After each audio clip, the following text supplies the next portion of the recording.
Hello friends, आज हम देखेंगे indirect variations. Indirect variation basically percentage का एक पार्ट है। फ्रेंड्स, हम लोगों ने नेट इफेक्ट देख लिया, ठीक है। हम लोगों ने सक्सेसिव देख लिया, ठीक है। नेट इफेक्ट और सक्सेसिव देखने के बाद अब हमारा एक टॉपिक बचता है, वो है इनडायरेक्ट वेरिएशन का। फ्रेंड्स, आपको मैंने बताया था नेट इफेक्ट दो केसेस में लगता है। एक तो लगता है सक्सेसिव के केस में, और दूसरा लगता है वो क्वांटिटी जो किसी दो क्वांटिटी के फैक्टर प्रोडक्ट्स पे डिपेंड करती है, ठीक है। ये मैंने आपको नेट इफेक्ट के केस में बताया था, दो केसेस। इनडायरेक्ट वेरिएशन का क्या मतलब है? इनडायरेक्ट वेरिएशन का क्या मतलब है कि जो एक क्वांटिटी है, ठीक है, वो किन्हीं दो क्वांटिटी के प्रोडक्ट पे तो डिपेंड कर रही है, ठीक है, Q1 और Q2। पर ये वाली क्वांटिटी जो है ये कांस्टेंट कर दी गई है।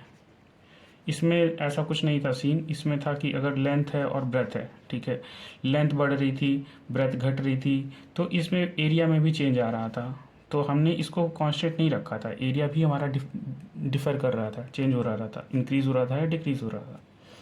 मगर इनडायरेक्ट वेरिएशन के केस में क्या है? इनडायरेक्ट वेरिएशन के केस में ये वाली जो क्वांटिटी है जो डिपेंड कर रही है वो कांस्टेंट कर दी गई है। तो इस पे अगर कोई फ़र्क आएगा तो ऑब्वियस है इस पे भी फ़र्क आएगा, ठीक है। पर ये क्वांटिटी कांस्टेंट करके, तो इस तरह के केसेस में इनडायरेक्ट वेरिएशन लगाते हैं, ठीक है।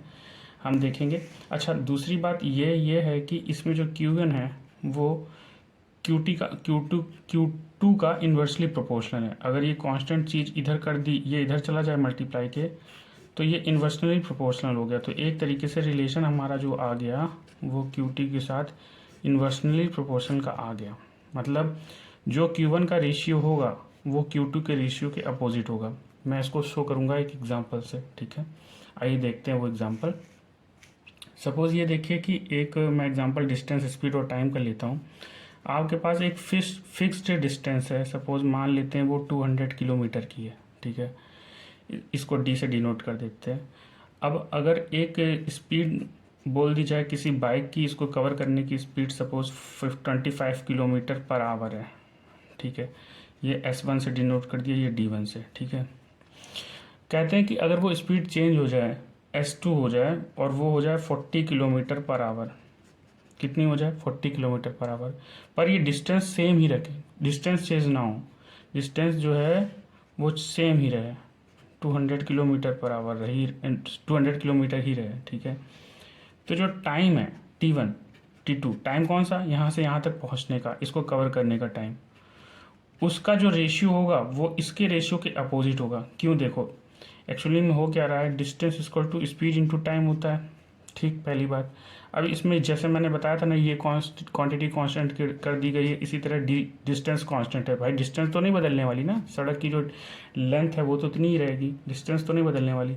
स्पीड चेंज हो सकती है, कार की या बाइक की स्पीड चेंज हुई तो उसके अकॉर्डिंग टाइम भी चेंज होगा। अगर स्पीड कम होगी तो टाइम कम ज़्यादा लगेगा, और अगर स्पीड ज़्यादा हुई तो टाइम कम टाइम पे पहुंच जाएगी। तो ऑब्वियस है ये दोनों एक दूसरे के अपोजिट इन्वर्सली प्रोपोर्शनल हो जाएंगे अगर ये कांस्टेंट कर दी जाए तो। अगर कांस्टेंट नहीं की जाए तो, कांस्टेंट नहीं की जाएगी तो इनडायरेक्ट वेरिएशन का केस ही नहीं बनेगा, पहली बात तो। और दूसरी बात, अगर कांस्टेंट नहीं की जाएगी तो ये इन्वर्सली प्रोपोर्शनल कैसे हो गए? इन्वर्सली प्रोपोर्शनल तो तभी होंगे, मतलब एक में जो चेंज हुआ उसका अपोजिट चेंज तो तभी दूसरे में होगा जब ये सामने वाली जो उन पर डिपेंड क्वांटिटी कर रही है वो कांस्टेंट है, ठीक है। तो ये आई होप आपको क्लियर हो गया होगा इस एग्जांपल से। और मैं इसको और क्लियर कर दूं। सपोज इनका हमने रेशियो ले लिया S1 और S2 का, तो S1 और S2 का क्या रेशियो आया? S1/S2 अगर किया, S1/S2 मत करो, S2/S1 करो, S2/S1।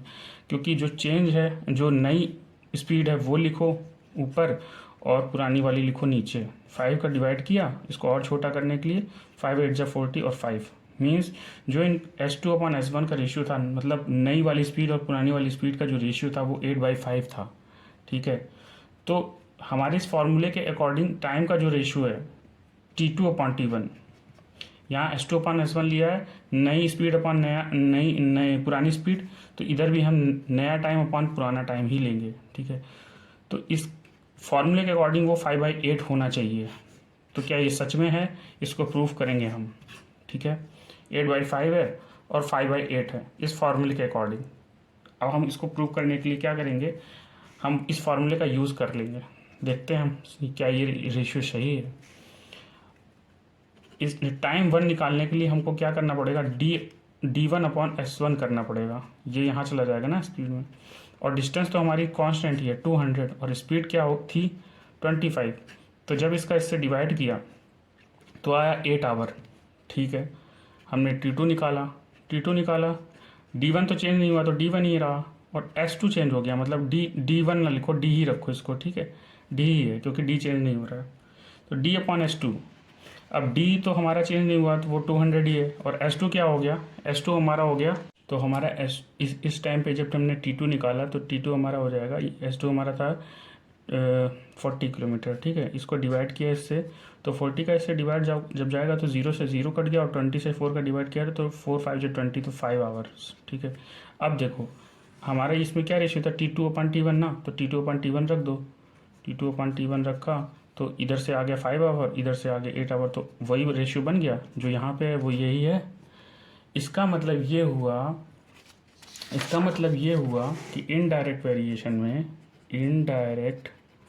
वेरिएशन में जो भी एग्जांपल है, पहला एग्जांपल मैं ले लेता हूँ एरिया का, जो कि लेंथ इनटू ब्रेथ होगा।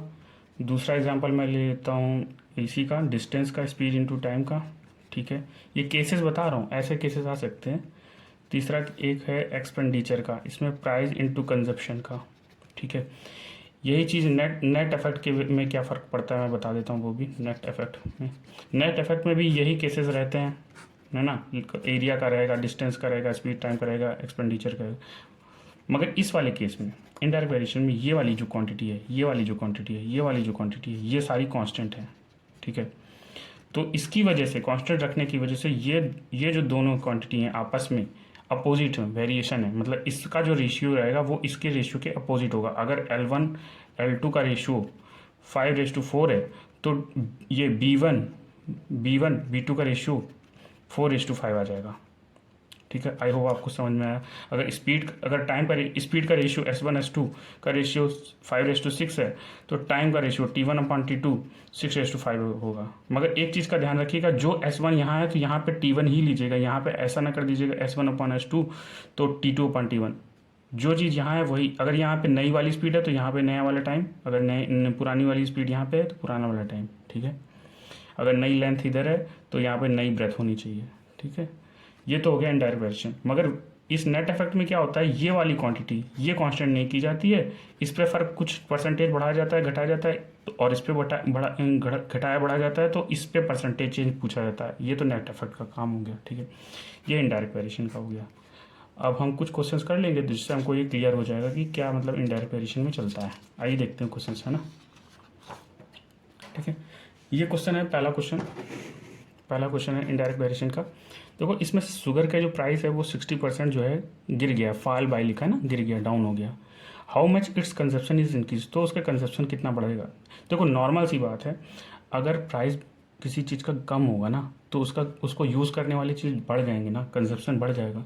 सो दैट द एक्सपेंडिचर तो कांस्टेंट ही रखा गया है, वही जो मैंने केस बताया, प्राइस इनटू कंजप्शन का, पी से प्राइस, ई से एक्सपेंडिचर।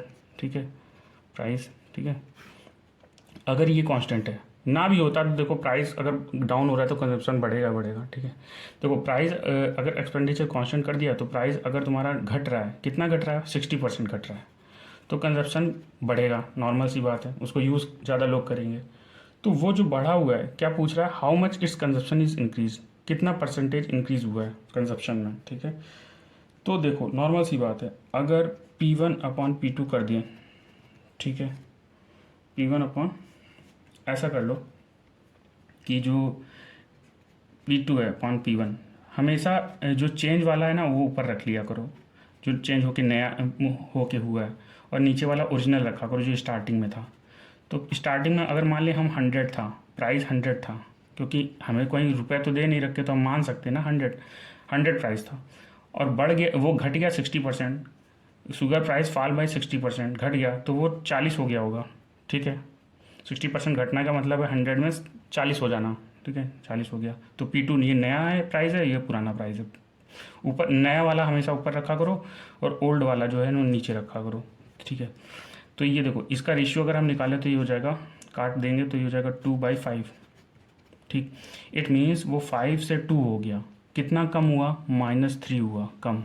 ये यूनिट्स हैं, यूनिट्स, ये एग्जैक्टली कोई क्वांटिटी नहीं है कि कितने केजी या कितना, कुछ नहीं, सिर्फ हमने यूनिट्स मान रखी है, ठीक है। मतलब वो 3 यूनिट्स कम हो गया, 5 से 2 हो गया प्राइस, ठीक है।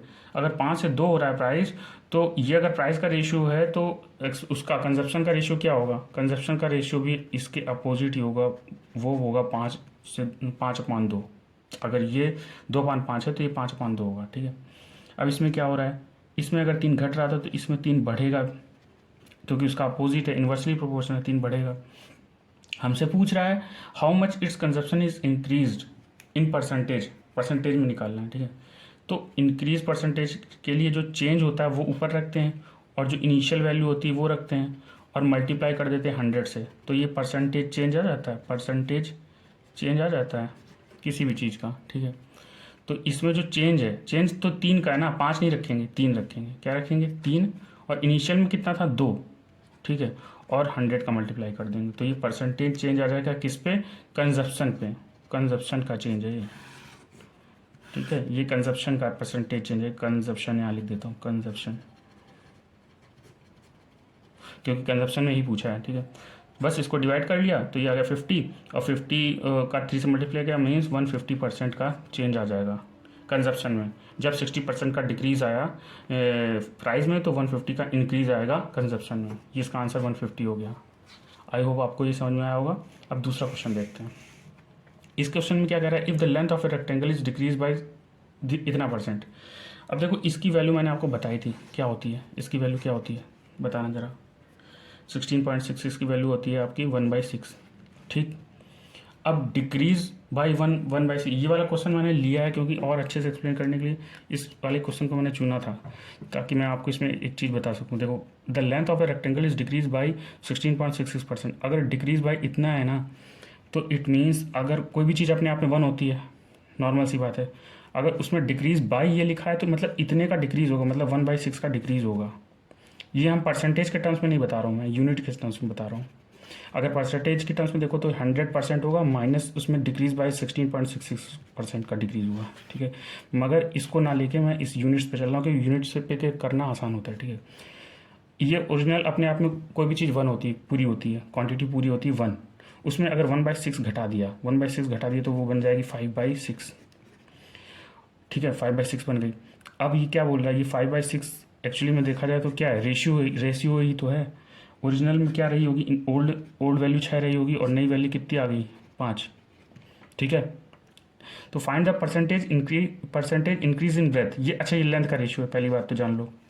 अब ब्रेथ का इंक्रीज परसेंटेज पूछ रहा है, ठीक है। तो ब्रेथ अगर इसमें एक क्या हुआ है, 6 से 5 हुआ है ना, 1 घटा है, इसमें 1 घटा है, -1 हुआ है ना। पुराने वाले एग्जाम्पल क्वेश्चन में क्या हुआ था, पुराने वाले एग्जाम्पल में -3 हुआ था, 5 से 2 हुआ था, घटा था। इसमें 1 घटा है, 6 से 5 हुआ है, ठीक। तो ऑब्वियस है ब्रेथ का रेशियो क्या होगा, बढ़ के होगा, 1 बढ़ के होगा। अगर वो अच्छा, और ब्रेथ का रेशियो इसके अपोजिट भी होगा, तो 6 से 5 हो गया होगा, ठीक। तो ये B1/B2 होगी, ठीक है, जो भी है रेशियो। तो इसमें क्या हुआ, 1 बढ़ गया, ठीक। अब हमसे क्या पूछ रहा है, percentage increase in breadth. Increase का परसेंटेज मतलब परसेंटेज चेंज रखेंगे ना, 6 तो नहीं रख देंगे। देखो इनिशियल वैल्यू, ठीक है, चेंज वैल्यू इनटू 100, यही तो परसेंटेज चेंज होता है, परसेंटेज चेंज होता है इन ब्रेथ, क्योंकि ब्रेथ में निकाल लें तो ब्रेथ लिख देते हैं, ठीक है, यही तो होता है परसेंटेज। तो चेंज वैल्यू कितनी है, 1 की है ना, 1 ही तो बड़ा है, तो 1, और इनिशियल वैल्यू क्या है, 5 इंटू 100, तो ये इसका किया तो 20% आ गया, ठीक। फ्रेंड्स इसका आंसर 20% इंक्रीज़ होगा, ठीक है। ऑप्शन में 120 दे रखा है, बट ये 120 तो टोटल हो गया कि इतना बढ़ने के बाद पूरी जो ब्रेथ होगी वो इतनी होगी 120, बट अगर चेंज कहा जाए, इंक्रीज़ कहा जाए, तो वो तो 20% का ही हुआ, ठीक है। 20% का चेंज हुआ, इंक्रीज़ हो गई क्वांटिटी, इनिशियल में अगर 100 रही होगी तो वो बढ़ के 120 हो गई, वो ठीक है। पर ऑप्शन अगर ये सिर्फ अगर ये पूछ रहा है increase in the percentage of breadth, तो वो 20% ही है, ठीक है, कि इतना तो बढ़ के इतना बढ़ा। और जब नेट पूछेंगे तो जो पुरानी थी उसमें ऐड कर देंगे बढ़ा वाला, तो ये 120 हो जाएगा। 100 अगर परसेंट मान रखा है हमने पहले का, तो 20% बढ़ गया तो 120% हो गया, ठीक है। पर अगर सिर्फ और सिर्फ बढ़े की बात करें कि कितना परसेंटेज बढ़ा, तो वो 20% ही बढ़ा, ठीक है। आई होप आपको ये समझ में आया होगा, ठीक है। एक क्वेश्चन और है जो बहुत अच्छा क्वेश्चन है, जिसको मैंने लिया है इस पर, ठीक है। देखते हैं क्वेश्चन।